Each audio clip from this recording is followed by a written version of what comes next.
Assalamualaikum warahmatullahi wabarakatuh. Boleh izin perkenalkan, nama saya Solpan Salam, mahasiswa PJJ S1 jurusan Manajemen Universitas Siber Asia. Pada kesempatan ini saya akan memaparkan hasil review jurnal saya yang berjudul Analisis Persepsi Penerapan Manajemen Proyek Terhadap Keberhasilan Suatu Proyek Konstruksi. Adapun nanti kita akan membahas latar belakang penelitian, rumusan masalah, tujuan penelitian, metodologi penelitian, hasil penelitian, kesimpulan, ulasan kritis, dan penutup. Baiklah, langsung kita ke bagian latar belakang penelitian. Di sini kita bisa lihat bahwa proyek konstruksi memiliki peran penting dalam pembangunan infrastruktur dan pertumbuhan ekonomi. Namun dalam praktiknya banyak terjadi permasalahan-permasalahan seperti keterlambatan pekerjaan, biaya yang membengkak, atau hasil dari pembangunan konstruksi yang tidak sesuai perencanaan.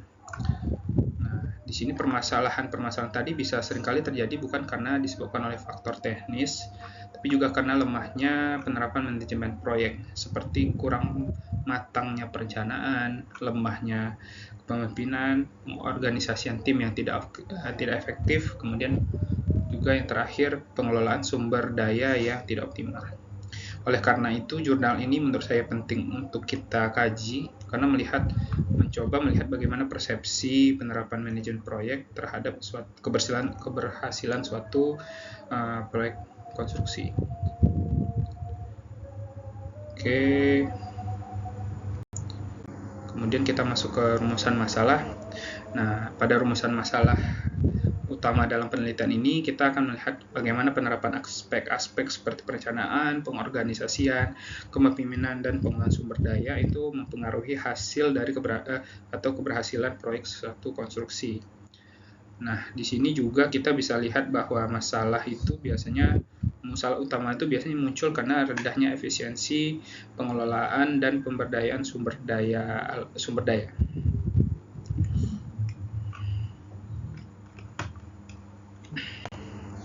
Nah, tujuan penelitian. Di sini kita akan melihat atau menganalisis pengaruh penerapan dari manajemen proyek terhadap keberhasilan suatu proyek konstruksi. Penelitian ini tidak hanya melihat pengaruh secara parsial atau masing-masing variabel, tapi juga melihat secara simultan keseluruhan bersama-sama dari variabel yang digunakan pada penelitian. Nah, hasil dari penelitian ini diharapkan dapat menjadi bahan evaluasi bagi praktisi proyek konstruksi dalam meningkatkan kualitas pembangunan. Di sini juga kita bisa lihat ada tabelnya tadi ya, untuk perencanaan, pengorganisasian, komunikasi tim, dan pengendalian. Itu kan aspek dari manajemen proyek terhadap keberhasilan suatu proyek. Lanjut lagi ke metodologi penelitian. Penelitian ini menggunakan pendekatan kuantitatif deskriptif dengan metode survei. Nanti kita bisa lihat bahwa di situ ada 30 responden yang isinya itu berupa konsultan, kontraktor, dan pekerja. Data dikumpulkan kemudian menggunakan kuesioner dengan skala Likert 1-5.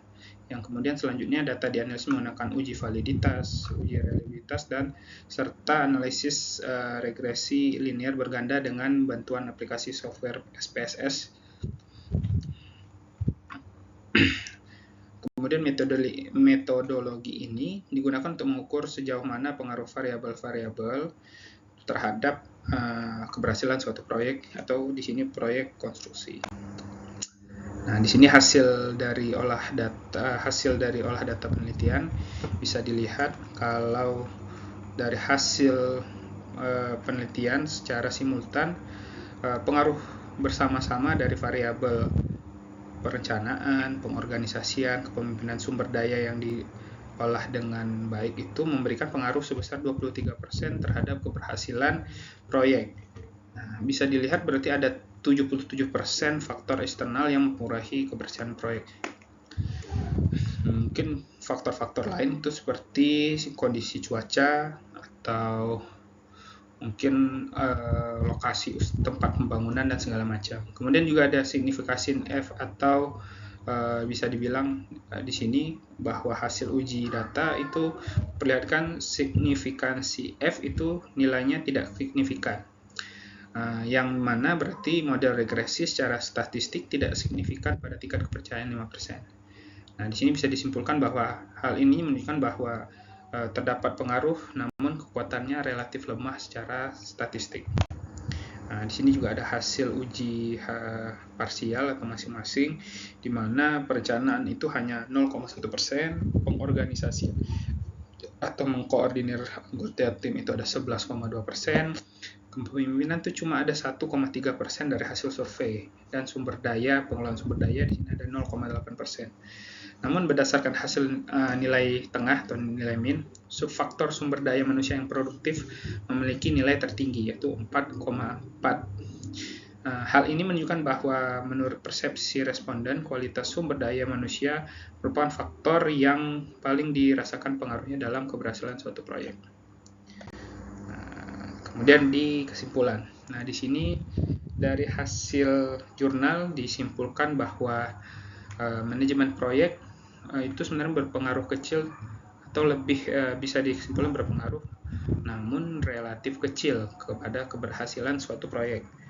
Nah, dan lebih didominan oleh faktor eksternal.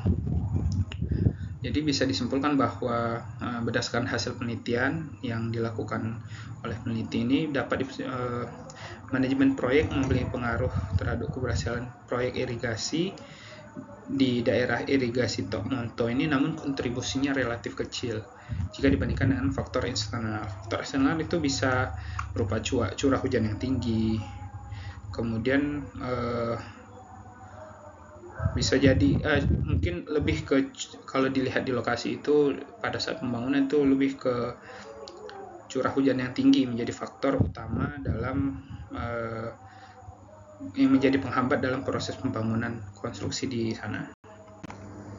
Ya, di sini ada ulasan kritis menurut saya berdasarkan analisis kritis atau melihat kelebihannya. Dari sisi kelebihan, penelitian ini memiliki tujuan yang jelas dan relevan dengan kondisi nyata di lapangan.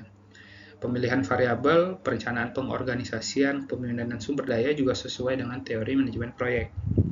Selain itu, peneliti cukup juga objektif dalam menyampaikan hasil penelitian dengan mengakui bahwa pengaruh manajemen proyek relatif kecil dalam penelitian yang ini dan lebih banyak dipengaruhi oleh faktor eksternal. Kemudian analisis kritis untuk kelemahannya, namun bisa dilihat bahwa penelitian ini juga memiliki beberapa kekurangan seperti jumlah responden yang hanya 30 untuk mengolah data analisis statistik sehingga dapat mempengaruhi kekuatan hasil penelitian. Kemudian kedua ada model regresi secara statistik tidak signifikan, berarti hubungan antar variabel belum cukup kuat. Dan ketiga, terdapat beberapa item kuesioner yang tidak valid namun tetap digunakan dalam uji data. Terdapat potensi bias hasil respon dari responden kuesioner. Jadi, dan ini juga diisi oleh pihak internal dari pembangunan yang akan membuat jawabannya pun kurang relevan. Nah, jadi bisa dilihat di sini untuk kontribusi ilmiah di hasil penelitian bisa dikatakan kontribusi utama artikel ini adalah memberikan pemahaman bahwa pada proyek konstruksi yang berlangsung di lingkungan terbuka seperti proyek irigasi, manajemen proyek yang baik saja belum tentu cukup untuk menjamin keberhasilan. Artikel ini juga menekankan pentingnya mempertimbangkan faktor eksternal seperti kondisi alam, cuaca, dalam perencanaan dan pengelolaan proyek. Dengan demikian, penelitian ini memberikan wawasan tambahan bagi pengembang ilmu manajemen proyek bahwa khususnya dalam konteks ini proyek infrastruktur di Indonesia. Kemudian ada saran penelitian lanjutan, di mana kalau saran saya itu kita bisa untuk memasukkan variabel eksternal saja ke dalam penelitiannya seperti cuaca tadi, kemudian juga kebijakan pemerintah dan kondisi geografis agar model penelitian menjadi lebih komprehensif. Selain itu juga disarankan untuk memperluas jumlah dan cakupan sampel agar hasil penelitian lebih representatif. Penelitian selanjutnya juga dapat menggunakan metode campuran seperti mengkombinasikan pendekatan kuantitatif dengan wawancara kualitatif untuk menggali lebih dalam penyebab rendahnya pengaruh dari beberapa variabel dalam keberhasilan manajemen proyek. Jadi berikut hasil review saya. Di penutup juga saya ingin menyampaikan bahwa dapat disimpulkan bahwa jurnal ini memberikan gambaran nyata mengenai penerapan manajemen proyek dalam proyek konstruksi irigasi. Meskipun pengaruh manajemen proyek itu relatif kecil dibandingkan faktor eksternal. Mungkin itu saja yang bisa saya sampaikan. Assalamualaikum warahmatullahi wabarakatuh.